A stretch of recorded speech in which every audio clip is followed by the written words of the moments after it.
Quiero en esta mañana compartir con ustedes eh, una enseñanza la cual he titulado La llave que abre los cielos. La llave que abre los cielos. Yo te pido que tú cierres tus ojos ahí. Vamos a pedirle al Señor que en esta mañana nos ayude a comprender las Escrituras. Amén. Padre, gracias te damos por este tiempo. Gracias te damos por tu amor, por tu misericordia, por tu bondad, tu poder. Gracias por permitirnos estar un domingo más para reunirnos como hermanos, como amigos aquí, como una sola iglesia, Señor. Gracias, Señor. Te pido que sea tu presencia en medio de cada uno de nosotros, que seas tú ayudándonos y que seas tú dirigiendo nuestras vidas. Abre nuestro entendimiento, abre nuestro corazón, que en nosotros esté en nuestra mente un odre nuevo para recibir el vino que tú tienes para darnos en esta mañana. Señor, que tu espíritu, Señor Jesús, hable a nuestro espíritu y que nuestro espíritu esté dispuesto, que nuestro corazón esté abierto a recibir lo que tú tienes para hablarnos, Señor, a través de tu escritura, Señor. Padre, toma la mente de mis hermanos, toma mi mente, nuestros corazones, Señor, y ayúdanos a comprender. Yo te lo pido, Padre Celestial, en el nombre de Jesús. Amén y amén. La llave que abre los cielos. Mire, quiero exponer este mensaje. Yo soy muy poco de hablar acerca de textos bíblicos dentro del Apocalipsis. Pero en el Apocalipsis, en el libro del Apocalipsis, el cual lo escribió el apóstol Juan, hay un mensaje que Jesús a través del apóstol Juan le manda a 7 iglesias. Y una de esas iglesias, yo me siento bastante identificado con esa iglesia. Y yo creo que usted se va a sentir bastante identificado también. Y me gustaría que en los próximos domingos pudiéramos estudiar las otras iglesias. Pero no las voy a estudiar en el orden en el que están, porque ellas llevan un orden empezando en el capítulo 2 y el capítulo 3 del libro del Apocalipsis. Pero vamos a tomar una iglesia que está como en el 6º puesto de los mensajes que se escribieron para las iglesias. ¿Y por qué lo tomé? Tomé el 6º puesto de ella y no el primero, porque siento que esa iglesia nos representa a nosotros como cristianos. Y por eso quise empezar con esa. Primero voy a empezar con lo más suave, porque las otras iglesias nos dan palo. Esta es más suave. Ahora les explico por qué. Entonces, la primera iglesia que vamos a ver es el mensaje de la iglesia a Filadelfia. El mensaje de la iglesia a Filadelfia. Las 7 iglesias del Apocalipsis que se mencionan simbolizan a 7 comunidades cristianas mencionadas en el libro bíblico de Apocalipsis, específicamente en el capítulo 2 y 3. Estas iglesias, ubicadas en la provincia romana de Asia, que hoy es lo que llaman Turquía, el país de Turquía, donde habitan los turcos, recibieron cartas individuales de parte de Jesucristo transmitidas por el apóstol Juan. Cada carta contenía alabanzas, críticas y exhortaciones dirigidas a las condiciones espirituales y morales de cada iglesia en particular. Yo tengo un mapita aquí, que es donde estaban las 7 iglesias a las cuales se les envió un mensaje, y el apóstol Juan fue quien envió ese mensaje de parte de nuestro Señor Jesucristo. Y esta iglesia estaba ubicada aquí en esta región de Asia Menor. Aquí queda Grecia, aquí queda Italia, acá está África, que por aquí queda Egipto. Israel queda aquí en este sector. Pero las 7 iglesias están ubicadas aquí en lo que antes llamaban, o lo que llaman todavía, Asia Menor. Y este sector aquí es hoy en día lo que se conoce como Turquía. Los turcos habitan en esa región. Y mire, voy a leer algunas exhortaciones que Dios les hace a estas 7 iglesias. Pero lo que a mí me asombra de esas exhortaciones que Dios, Jesucristo, hace a estas iglesias, y no solamente exhortaciones, también hay alabanzas. Pero quise colocar solo las exhortaciones para que usted se dé cuenta que la iglesia de Filadelfia fue diferente en ese aspecto. En la iglesia de Éfeso, una exhortación que se le hace es que se le reprende por haber abandonado su primer amor. Esto siempre me recuerda a María Raquel porque ella siempre habla mucho de eso. La iglesia de Esmirna se les anima a perseverar en la fe. Eso indica que en algún momento, a medida de las pruebas, ellos como que flaquearon en su fe. La iglesia de Pérgamo se les advierte sobre las influencias corruptas, porque es que estamos hablando que era una región que tenía y adoraba a otros dioses y tenían otras ideologías y otras maneras de pensar, tenían costumbres paganas, y a muchos de ellos empezaron como a mezclar lo que era el cristianismo o las enseñanzas de Jesús junto con enseñanzas que ellos traían y costumbres que ellos traían. La iglesia de Tiatira, tolerancia hacia la inmoralidad y la idolatría. Eran tolerantes con la inmoralidad y la idolatría. ¿Sigue? La quinta iglesia, que hay un mensaje a la iglesia de Sardis, estaban muertos espiritualmente. O sea, eso es una cosa fuerte. O sea, esta iglesia estaba ponchada espiritualmente. Y la iglesia de Filadelfia, que es la sexta, que es la que vamos a ver hoy, dice fidelidad y perseverancia en la palabra. Y la última es la iglesia de la Odisea, autocomplacencia y su falta de compromiso espiritual. Pero si se dan cuenta, la iglesia de Filadelfia no tiene ninguna objeción. No se le encuentra una tacha a esta iglesia. Eran 7 iglesias y a las 7 se les habló. Hay algunas que se le alabaron algunas cosas. Por decirlo así, se les habló de que había algo bueno en ellas, pero también encontraron que había algo que estaba funcionando mal. Pero si hablamos de la iglesia de Filadelfia, no se encontró una tacha, no se encontró nada que pudieran refutarlo. ¿Cuál fue ese mensaje?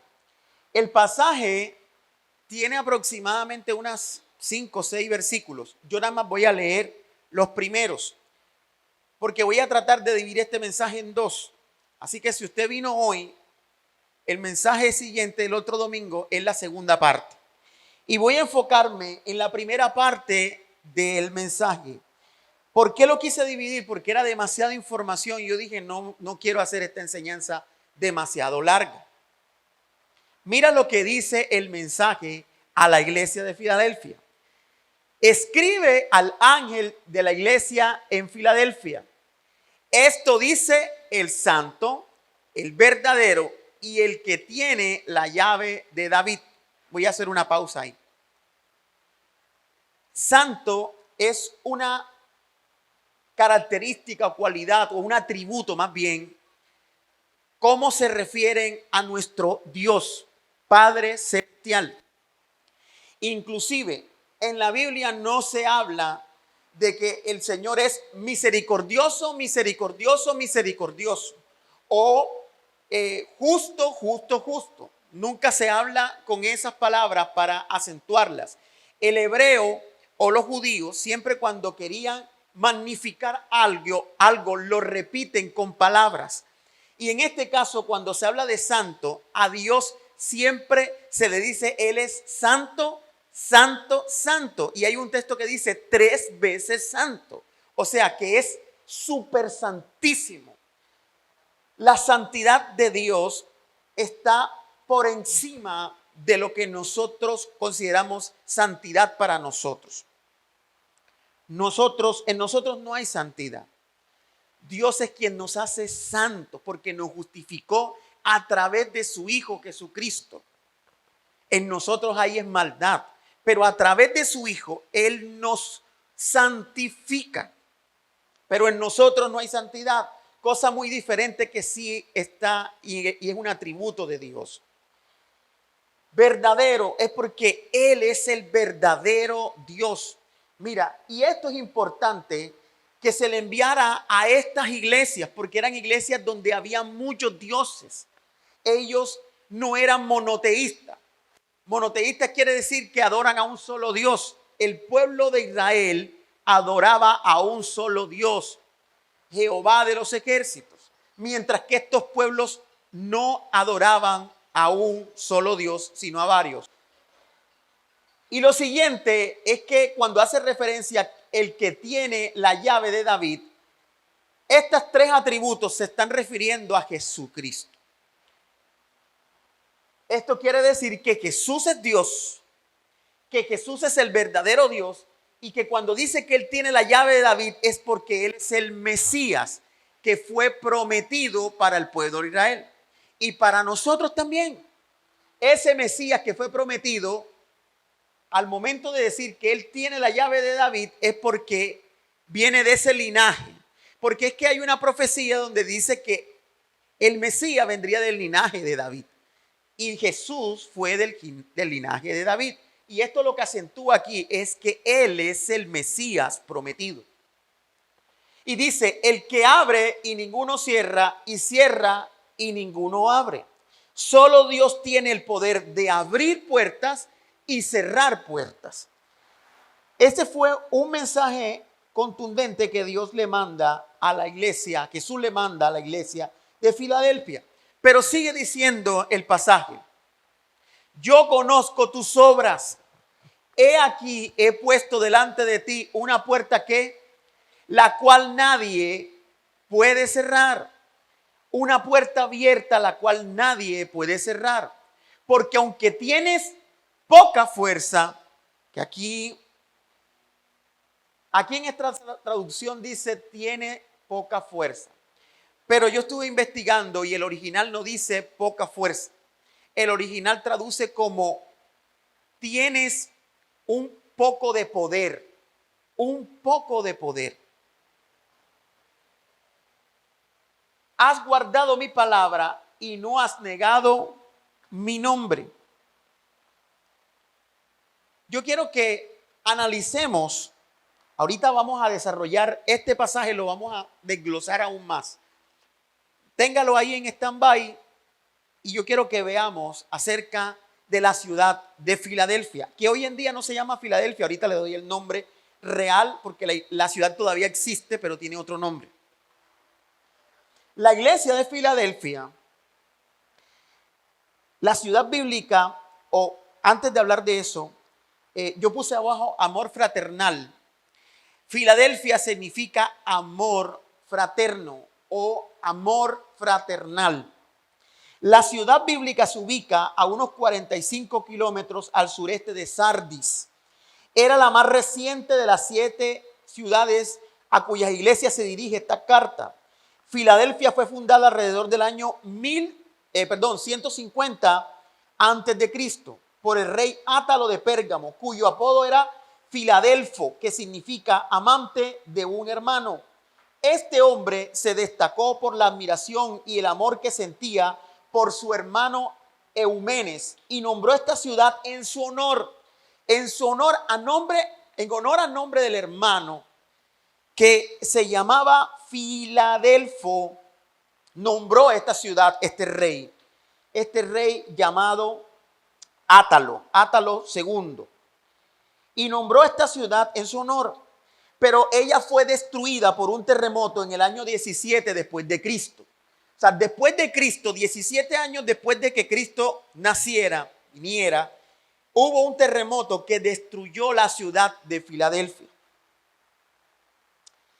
Mire, y no solo eso, sino junto con Sardi y otras ciudades en la localidad. En total, fueron 10 ciudades que se destruyeron por ese terremoto. La mayoría de las demás se recuperaron con relativa rapidez del desastre, pero las réplicas continuaron en Filadelfia durante varios años, lo que obligó a la gente a huir de la ciudad repetidamente. Mire, no sé si usted se acuerda, en febrero del 2023, no sé si se acuerda que hubo un terremoto en Turquía, ¿no? ¿No se acuerda de ese terremoto? Yo sí me acuerdo. Eso salió por las noticias de un terremoto que había pasado en Turquía. Bueno, en ese sector donde hubo ese terremoto, toda esa región es donde se habla de que aquí, 17 años después de Cristo, hubo un terremoto que destruyó 10 ciudades y entre esas Filadelfia. Pero las otras 10 ciudades se recuperaron. El tema es que como que el epicentro de la ciudad de Filadelfia, ahí fue donde sucedió el terremoto. ¿Por qué? Porque Filadelfia está rodeada de volcanes. Hay unos volcanes. La tierra en esa ciudad es muy fértil. Es más, en esa época la consideraban como la tierra de los mejores vinos, porque hay unos viñedos donde sacan los mejores vinos, porque esa tierra, como es tierra volcánica, tiene muchos nutrientes. Entonces ellos, todo lo que cultivan ahí, produce unos frutos tremendos. O sea que era una tierra próspera. No solamente próspera a nivel de agricultura, sino que vemos que el mensaje a la iglesia, si no se encuentra tacha, es porque eran prósperos a nivel espiritual también. Filadelfia era conocida, dale hijo. Filadelfia era conocida por su amor fraternal y su lealtad mutua entre los ciudadanos. La iglesia en Filadelfia también era conocida por su fidelidad a Cristo y su compromiso con la verdad del evangelio. Eran personas que se ayudaban unos a otros mutuamente. Usted sabe que cuando yo comparto la palabra aquí, yo primero le doy un conocimiento y después vamos a la aplicabilidad. Y ahorita estoy en modo conocimiento para que usted entienda un poquito acerca de la ciudad y de lo que era el significado de la ciudad, para que usted pueda comprender por qué esta gente se comportaba así. Si hay una ciudad que se llama Filadelfia y su significado es amor fraternal, ¿cómo creen ustedes que van a ser los habitantes de esa ciudad? Si los nombres marcan la identidad, el nombre es lo que marca tu identidad. Por eso, cuando a nosotros se nos habla de identidad, nosotros tenemos que hablar con toda veracidad y certeza de que somos hijos de Dios, porque nuestra identidad la marca nuestro Señor Jesucristo en nosotros como hijos de Dios. Miren, esta ciudad hoy en día tiene otro nombre. No se llama Filadelfia. Con los años cambió muchas veces de nombre, pero este último nombre se lo dieron el ejército otomano o el imperio otomano, fueron los que le dieron este nombre. Y este nombre es musulmán, pero significa, Al-Seir significa ciudad de ¿quién? De Dios. Ciudad de Dios. O sea, no solamente tuvo un nombre donde se hablaba del amor fraternal, sino que ahora tiene un nombre donde se identifican como ciudad de Dios. Ahora sí, desglosemos el pasaje que les dije del versículo 8. ¿Qué es lo primero que se dice de la iglesia en Filadelfia? Lo primero que se habla es de las obras, nuestras obras. Apocalipsis 3:8. La primera parte dice: yo conozco tus obras. Yo conozco ¿qué?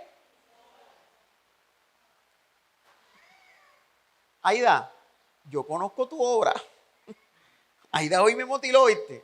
Esto es obra de Aida.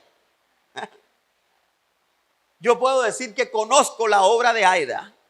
¿Por qué? Porque hoy me motiló. A mí me dijeron, no, es que Aida motila. Yo dije, ¿cómo? ¿Cómo que Aida motila? Aida motila. Sí. No, vamos a probar pues. Primero mandamos a mi papá. Claro, porque era más fácil ya. Mi papá siempre se lleva una sola, creo que la 1 o la 0 que se pasa al no ser la 1, no tienes que hacer ni que degrade ni nada, o sea, una sola y ya. Ni con tijera utilizaste, me imagino. Eso nada más fue con pura maquinita. Y aquí arriba no tiene pelo, así que no hay problema. Mandamos a mi papá y yo cuando llega él y dije, anda, ve, quedó bien bacano. ¿Ah? Y después cogieron a mi cuñado, rin. Yo dije, era Mao, quedaste bien. Yo estaba ahora probando para ver, alguno que saque tranquila no le pongo mi cabeza ahí. Después mandé a mis 2 hijos, no, mándamelos también, pasto. Guay, los cogió, rin. Y cuando llegaron esos pelos se veían bonitos y dije, primera vez que les veo un corte bueno, serio. Ya. Yo dije, bueno, yo voy allí. Aida, espérame mañana. Hoy 7 de la mañana me motiló. Puedo decir que conozco las obras de Aida como peluquera. La pregunta aquí sería, ¿qué clase de obras conocen de ti? ¿Será que las obras que conocen es que soy un vecino amargado? ¿Que no me las llevo bien con mis vecinos? Ni con mis compañeros de trabajo. ¿Cuáles son las obras por las que eres conocido? Mira, si el Señor llegara aquí y dijera, Lucy, yo conozco tus obras, tú que dijeras, ¿qué clase de obras son las que yo estoy haciendo? Mami Vilma, ¿qué clase de obras estás haciendo? ¿Será que somos misericordiosos? ¿Será que somos amorosos? ¿Será que tenemos ese amor fraternal de ayudarnos los unos con los otros? ¿Será que no guardamos resentimiento en nuestro corazón, sino que hay un espíritu perdonador? ¿Será que no hay un espíritu de venganza, sino que aprendemos a perdonar? ¿Será que está eso en nuestro corazón? ¿Será que estamos pendientes los unos de los otros? Gracias, Aida, porque yo te soy honesto, no tenía hoy para motilarme. Ni una moneda. Pero yo no quería llegar el día de la madre, ni imagínate, y venía mi mamá, qué vergüenza. Me hubiera encontrado peludo. Pero gracias a Dios, una obra de un gesto bonito, ella dijo, véngase que yo no le voy a cobrar nada, yo lo motilo. Bueno, gloria a Dios. La próxima sí voy a pagar y me vas a recibir ese pago. Mira lo que dice Romanos 2:7. Él dará vida eterna a los que perseverando en las que buenas obras buscan gloria, honor e inmortalidad. ¿Sabes qué es lo que nos inmortaliza? Las buenas obras. ¿O quién se acuerda de una persona que hizo maldad? Nadie se acuerda de él. ¿O usted se acuerda de las buenas obras del mono Jojoy? ¿Usted sabe quién fue el mono Jojoy? ¿Ah? Levánteme la mano aquí, ¿quién? El mono Jojoy fue un guerrillero de lo peor de la FARC. Vea, eso hizo desastre. Fue uno de los que ocasionó los secuestros masivos más grandes que hubieron en Colombia. Desapariciones, muertes, violaciones. Ese tipo era un desastre. Pero hoy en día nadie se acuerda del mono Jojoy solo porque yo lo estoy recordando hoy. Pero nadie se acuerda de ese tipo. La inmortalidad viene junto con las buenas obras. Cuando hablo de inmortalidad no significa que tú no vayas a morir físicamente, pero hay un legado que tú tienes que dejar. Hay un legado. Mira, qué bonito estos días con Mami Vilma. Estábamos allá en su casa, llegamos y empezamos a recordar a Berta, ¿cierto? Berta fue parte y miembro de esta congregación. Y empecé a recordar cosas que ella me hablaba y me decía. Y muchas veces me dio sabios consejos, Berta. De esa manera, Berta se volvió inmortal. Porque la seguimos recordando. ¿Sí comprende? Por eso este texto cuando habla aquellos que buscan gloria, honor e inmortalidad, son precedidos de perseverar en las buenas obras. Aquí hay un texto que no coloqué, que me gustaría que alguno me lo buscara. Efesios 2:9, si no es 9 es el 10. Creo que es el 10. Efesios 2:10, ¿quién me lo puede buscar? Efesios 2:10, búsquelo ahí en su celular porque yo no lo tengo acá, no lo anoté, se me olvidó. Pero ahora me acordé de ese texto. ¿Qué dice ese texto? ¿Quién lo lee? Luisa, ¿ya lo encontraste? Efesios 2:10, 2:10, creo que es 2:10, sí.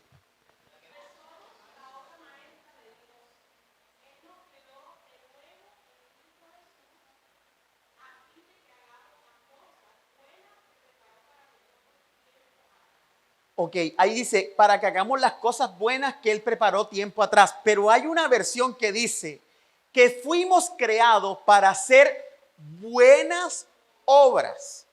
Somos salvos por gracia, pero fuimos creados para hacer buenas, ¿qué?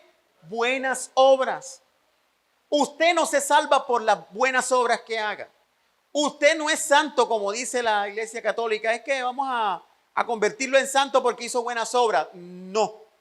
La santidad no depende de eso porque ni siquiera la palabra santo significa que usted o significa algo con buenas obras. La palabra santo significa apartado para Dios. Ni siquiera es eso. Inclusive ellos hasta eso lo tomaron de una manera errada porque lo que hicieron fue que se metieron, empezaron a construir conventos y empezaron a meterse en conventos. Por ahí el otro día le escuché una enseñanza al pastor Armando Alducin que lo invitó a una monjita en México en un convento, 3 monjas lo invitaron a que le fuera a hablar acerca del Espíritu Santo porque ellas no conocían el Espíritu Santo. Imagínate, 3 monjas. Y él dice que ellas se veían tan tiernas y llegó y habló con ellas. Y ellas les dijeron, queremos que nos hable del Espíritu Santo porque no sabemos nada de eso, queremos hablar hasta en lengua, decían ellas. Y él les dijo, bueno, lo primero que les voy a preguntar es, ¿qué hacen aquí encerrados? ¿Ustedes para qué se encierran aquí? No, que es que estamos buscando santidad. No, eso no. Lo malinterpretaron.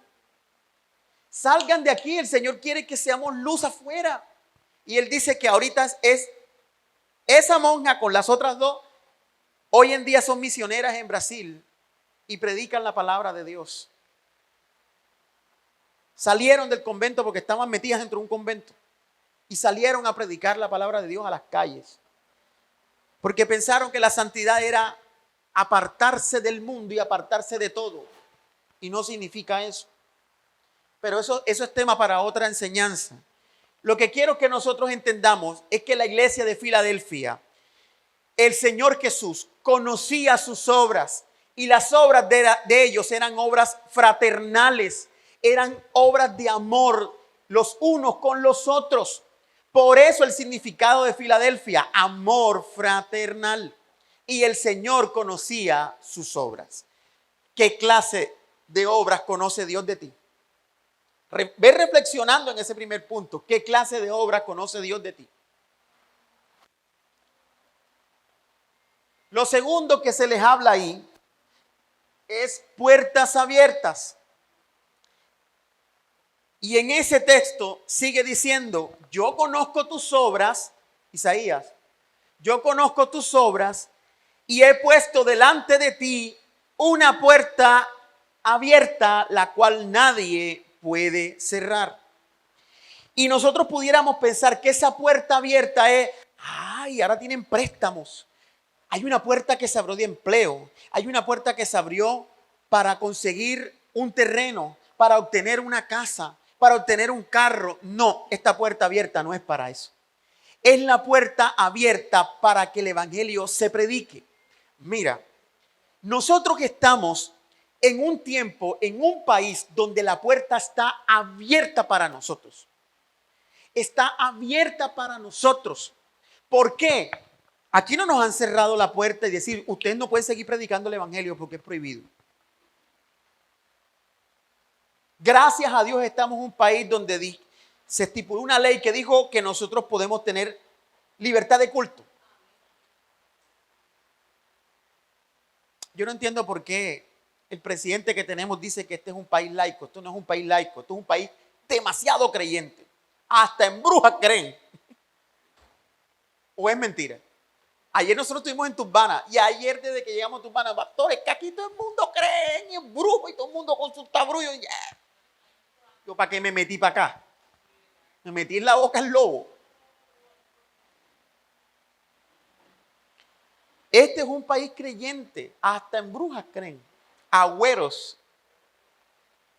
¿O cuántos de ustedes no escucharon a los abuelos hablando de agüeros y cosas? No salga porque no sé qué, no sé cuándo. No, que mira, que el 31 no sé qué. Eso es puro agüero. Pero tenemos una puerta abierta para que se predique el evangelio. Yo puedo poner un parlante aquí en la plaza o en una calle y predicar el evangelio abiertamente. Déjame decirte que hay países donde esa puerta está cerrada. Y es triste. Donde esto que nosotros hacemos es clandestino. Tiene que ser clandestino.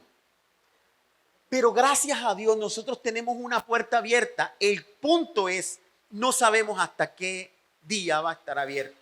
El día que se cierre, la pregunta es, ¿será que usted va a seguir creyendo en Cristo? ¿Será que usted va a ponerse la camiseta y decir, no importa? Mira, esto es fuerte. Yo les estoy diciendo, esto es fuerte. ¿Por qué es fuerte? Porque hay lugares donde están matando a los cristianos solo por predicar. Es más, investigando acerca de toda esta región donde quedaban las 7 iglesias, cerca hay un país que se llama Albania. Y ese país, Albania, se declaró oficialmente ateo. Ahí la predicación de la palabra es prohibida. Es una cosa tremenda. Y es fuerte. ¿Tú sabes lo que es que un país se declare abiertamente ateo por todos sus legisladores, todos senadores, cámaras, representantes, todo el mundo? Eso es terrible. Una vez estaba yo allá en el estudio de grabación hablando con varios músicos que han viajado a otros países y me dicen, mira, aquí Colombia es un país muy creyente. Tú hablas con la gente y creen y creen y creen.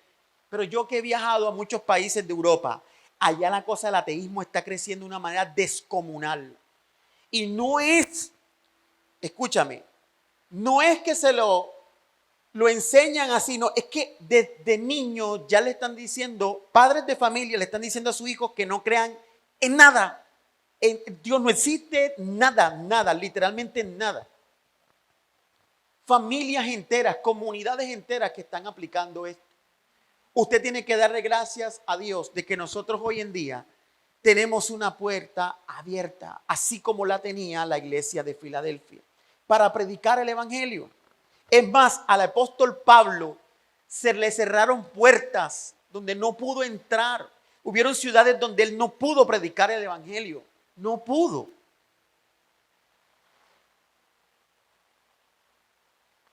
Colosenses 4, 2, 3. Ahora, ¿por qué les digo que es una puerta acerca de la salvación y de compartir el evangelio? Mira lo que dice Colosenses 4, 2, 3. Dedíquense a la oración, perseveren en ella con agradecimiento y al mismo tiempo intercedan por nosotros a fin de que Dios nos abra la puerta. ¿Para qué? La puerta para obtener un carro, la puerta para obtener un empleo. Eso es lo que vende el evangelio de la prosperidad y toda esta locura de este poco falsos maestros. ¿La puerta para qué? No es puerta para bendecirte económicamente. Es la puerta para proclamar la palabra y el misterio de Cristo por el cual estoy preso. O sea, Pablo estaba preso por ir y predicar el evangelio. ¿Sí están comprendiendo? Si él en ese tiempo hubiera predicado que esa puerta que se abría era para traer prosperidad a la gente, te aseguro que no hubiera estado preso. No hubiera estado preso. Todo el mundo hubiera dicho, si es para hacer dinero y para volvernos ricos, vamos para adentro. Por eso es que hoy en día estos falsos maestros tienen miles y miles y miles de seguidores. Gente que está con una venda porque no entienden, porque no estudian la palabra a fondo. Solo se dejan seguir por falsas enseñanzas. Pero cuando tú lees la palabra, Pablo nunca predicó acerca de una prosperidad física. Eso no quiere decir que Dios no te pueda bendecir. No me malinterprete. Pero eso no debe ser nuestra motivación. Nosotros no perseguimos al Dios, no perseguimos las añadiduras. No adoramos a las añadiduras, ni buscamos las añadiduras. Porque por esa razón son añadiduras. Las añadiduras es algo que usted no busca. Son añadiduras. ¿Ah? Eso llega solo. El Señor lo único que nos pide es que lo busquemos a Él. Cuando tú lo buscas a Él, todo lo demás fluye, pero tristemente la gente anda desesperada en buscar la añadidura y por eso es que tú ves gente en angustia, en depresión, aún así que asisten a la iglesia y escuchan la palabra, pero viven deprimidas, angustiadas, en afán, viven en un afán y una ansiedad y no descansan en el Señor. Lo tercero que está en el pasaje es que les dice, tú tienes poca fuerza o poco poder. Mira, Apocalipsis 3:8, estamos en un solo texto bíblico. Mire que es un solo texto, que todo lo que está en el texto y todo lo que hemos ido desarrollando, de un solo versículo. Por eso no quise colocar el resto, porque es que si nos ponemos a estudiar casi los 7 versículos que tiene el mensaje, aquí no nos vamos. Porque aunque tienes poca fuerza o poco poder, mira lo que dice Isaías 40:31. Esta era una iglesia que tenía poca fuerza y ahora les digo por qué. Pero Isaías 40:31 dice lo siguiente. Pero los que confían ¿en quién? ¿En quién? En el trabajo. Los que confían en el jefe, en el esposo, en los hijos. No, ¿verdad? Dice, pero los que confían en el Señor renovarán sus fuerzas, volarán como las águilas, correrán y no se fatigarán, caminarán y no se cansarán. Solo los que depositan la confianza en el Señor. Y mira, esta palabra confianza es la misma que se utiliza para fe. En pocas palabras, tú lo que necesitas es poner tu fe en el Señor. Tu fe en el Señor. Esta iglesia se habla de que tenía poca fuerza, y les voy a decir por qué. Era de todas las 7 iglesias, era la última que había empezado. Eran pocos miembros. No tenían un grupo de alabanza, no tenían instrumentos, no tenían el superpredicador, no tenían recursos económicos porque habían salido de un terremoto que había destruido la ciudad. Pero aún así eran gente fiel y gente que confiaba en el Señor. Gente que confiaba en el Señor. Por esa razón el Señor les dice, yo conozco tus obras, conozco que eres fiel. Conozco que eres obediente, que cumples con mis mandamientos y que tienes fe en mí, que depositas la confianza en mí. Por esa razón esta iglesia no tuvo tacha.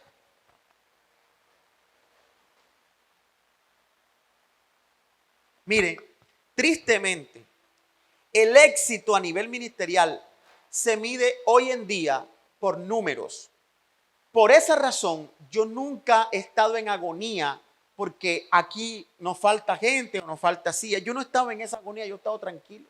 Señor, tú añadirás a los que han de ser salvos. Pero yo no puedo estar en esa agonía, en esa angustia. Yo no puedo entrar en eso. Ay, que no vino fulano. El servicio, mira, mi padre, yo no entro en esa agonía. A mí lo que me interesa es que aunque seamos pocos, seamos fieles. Aunque seamos pocos, confiemos en el Señor. Porque esta iglesia era una iglesia pequeñita en comparación con las otras. Las otras tenían muchos recursos.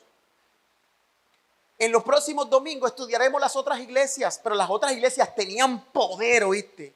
Poder adquisitivo. Tenían con qué. Pero esta iglesia no. Por decirlo así, esta iglesia era la iglesia más pobre que había. Pero era pobre a nivel económico, a nivel de infraestructura, a nivel numérico, pero eran ricos porque eran fieles.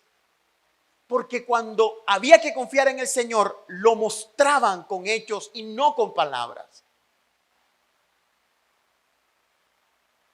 Y sobre todo, también esto que viene a continuación, dale Isaías, guardaban la palabra del Señor.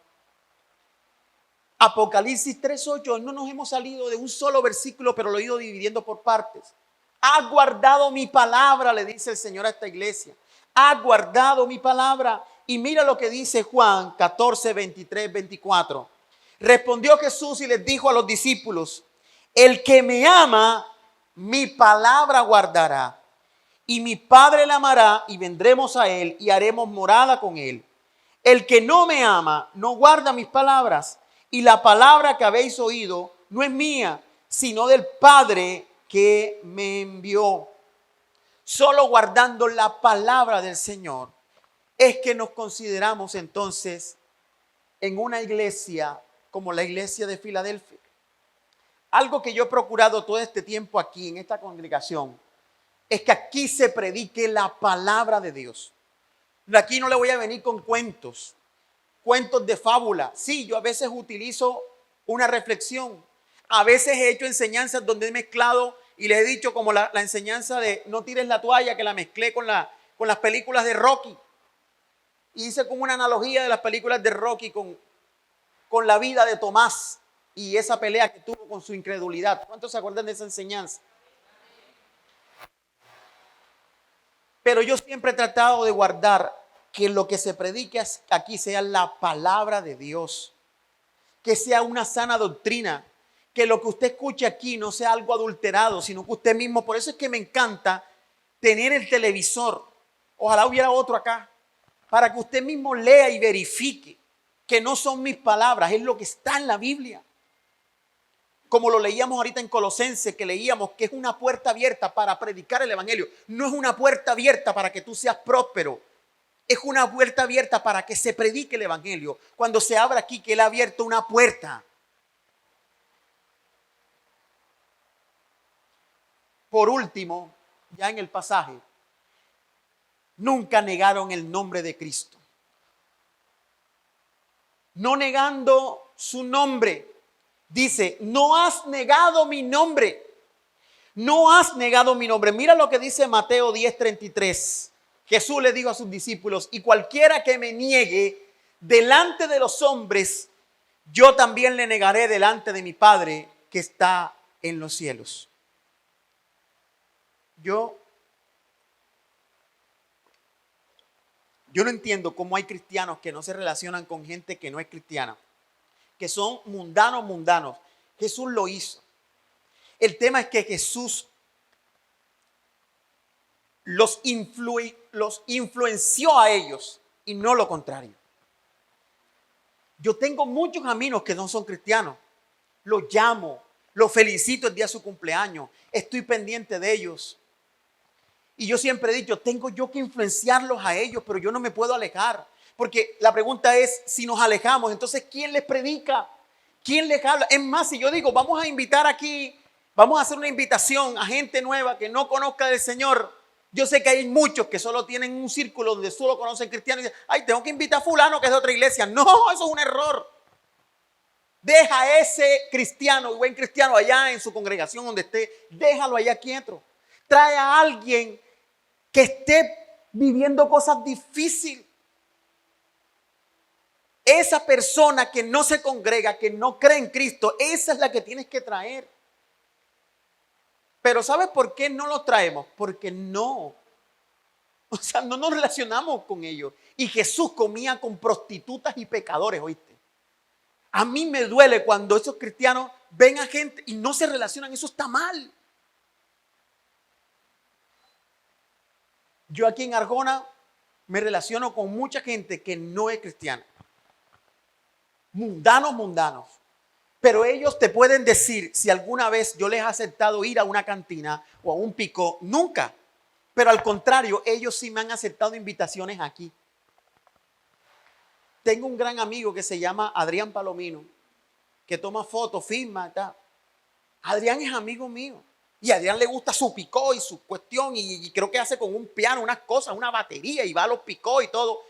Pero cuando hemos hecho eventos aquí de pareja, una vez fue a un evento de pareja que hicimos y trajo a su esposa.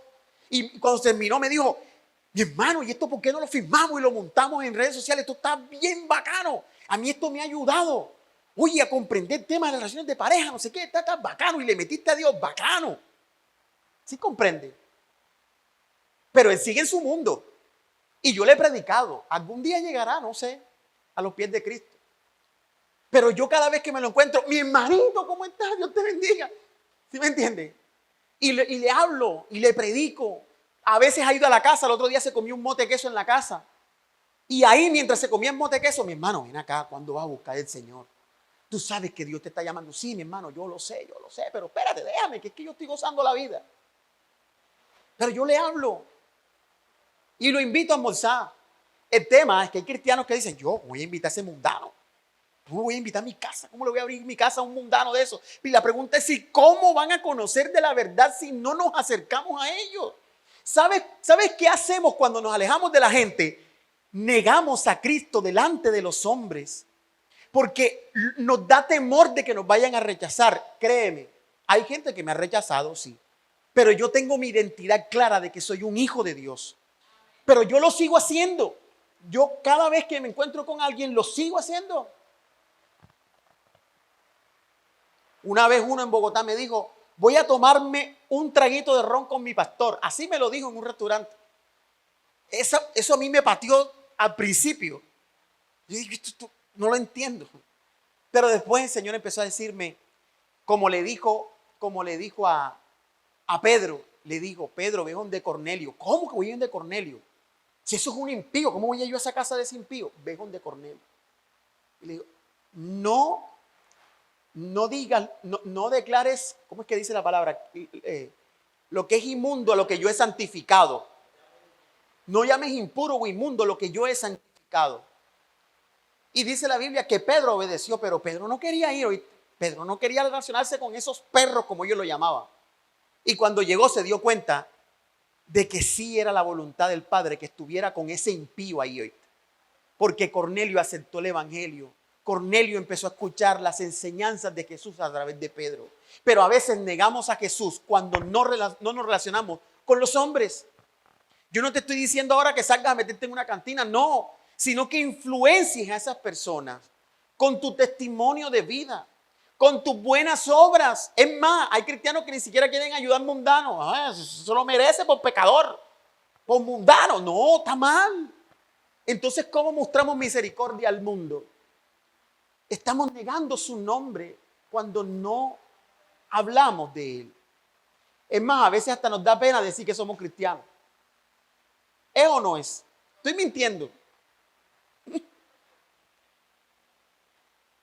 Quiero cerrar con esto porque, bueno, apenas llevo media horita de enseñanza. Yo estoy mirando el reloj porque es que ahora viene algo muy interesante y muy bueno que vamos a hacer. O que vamos a hacer lo que usted va a escuchar. Quiero cerrar con esto. La iglesia de Filadelfia era considerada una iglesia fiel. Y usted sabía que fidelidad es sinónimo de fe. Mira, quiero que veas esta diapositiva que viene ahorita. Yo esto lo expliqué en una enseñanza que di acerca del poder de la fe, pero quise tomar ese pedacito de esa enseñanza y lo traje aquí. La palabra fe en hebreo es emuná. La palabra en hebreo es emuná. Pero esa palabra en hebreo no es como nosotros cuando escuchamos una sola palabra y tiene un solo significado. Y uno podría decir, bueno, fe es fe y ya. No. Para el judío, cuando escucha emuná, no piensa únicamente en fe, piensa en estas 4 palabras. Para el judío, emuná, que es la palabra para fe en los escritos, en los originales, significa fidelidad, lealtad, firmeza y honradez. Creo que lo hablábamos Andrés ayer. Y yo le decía ayer a Andrés, porque Andrés me decía, Pastor, ¿cómo hago para yo poder seguir confiando? Porque es que hay veces que llegan pensamientos negativos a mi vida. Y yo le decía, mijo, con fe. Pero la fe te lleva a hacer esto, Andrés, mira, a ser honrado. Entonces, si tú vas en tu carro y tienes la tecnomecánica caída y te paran, tú no vas a actuar sino con honradez y vas a decir la verdad. Vea, yo estoy caído. No, que tienes que sobornarme. No te puedo sobornar porque es que mis principios no me dejan. Si tienes que guardar el carro, mi hermano, guarda el carro. Mira, parece mentira, pero si tú actúas así, Dios después te respalda. Y después te provee para pagar el patio, para pagar a lo que tengas que pagar los impuestos, te los provee. Pero si tú empiezas a sobornar, estás yendo en contra de Dios. Entonces no es solamente la fe. Yo le decía a él, no es solamente creer, sí, es que Dios es todopoderoso y me puede dar. No, es que tienes que caminar en honradez, tienes que caminar en rectitud, en buenas obras. Tienes que incluirle fe, pero en buenas obras. Por eso es que la Biblia dice que la fe sin obra es que muerta. Cuando pienses en fe, piensa en estas 4 palabras, porque así piensa el judío. No pienses únicamente que la fe es para yo poder tener cosas. No, es que tienes que ser fiel, tienes que ser leal, tienes que tener firmeza. O sea, firmeza quiere decir que no te puede mover nada. Pueden venir los problemas, pueden venir lo que sea. Yo sigo firme ahí con Dios porque mi fe está puesta en Él. Yo sigo ahí caminando, aun cuando no vea las cosas, aun cuando todo lo vea difícil. Y necesito ser honrado.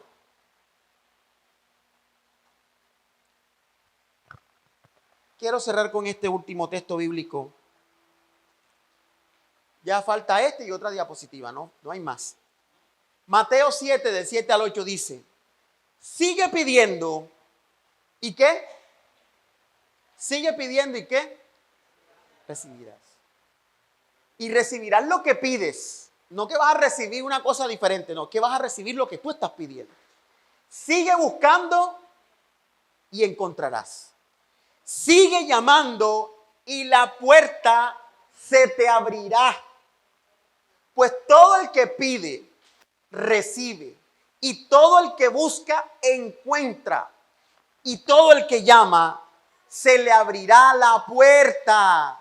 Estamos hablando de la llave que abre los cielos. Así es el título de la enseñanza. La llave, aquí voy a engranar el título, voy a encerrar, aquí ya cierro. La llave que abre los cielos es la fe que deposites en el Señor. La persistencia en medio de esa fe, en tocar, en llamar con fe. Si tú no tienes fe, no va a pasar nada. Te lo dice alguien que luchaba con su fe. Pero cuando yo entendí que me quedé sin nada, mira, en medio de la pandemia quedamos solos y lo único que yo pude agarrar en medio de todo eso fue tener fe, porque no tenía a nadie. Ni mi papá, ni mi mamá, ni mi cuñado, ni mi hermana. Era mi esposa, mi suegra, porque nos tocó, mis hijos. No, mentira, no, mi suegra no, porque nos tocó. Mi suegra es una bendición. Mire, mi esposa, mi suegra, mis 3 hijos y yo, en Bucaramanga, lo único que necesitábamos era fe.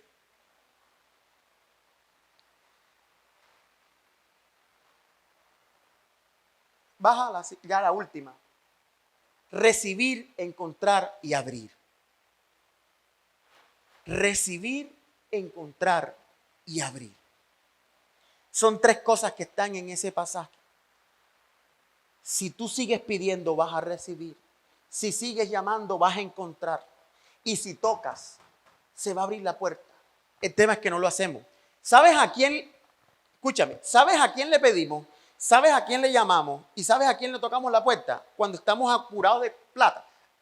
¿Al pagadiario o al banco? ¿Al pagadiario o al banco? Necesitas tener fe. Yo voy a contar un testimonio ahorita, y ahorita hay una pareja que va a pasar acá al frente que va a contar un testimonio, que me pidieron que querían contar el testimonio. Yo dije, perfecto, porque pega con lo que voy a predicar acerca de la fe. La iglesia de Filadelfia era una iglesia de fe, pero era fiel, aún en medio de sus momentos difíciles.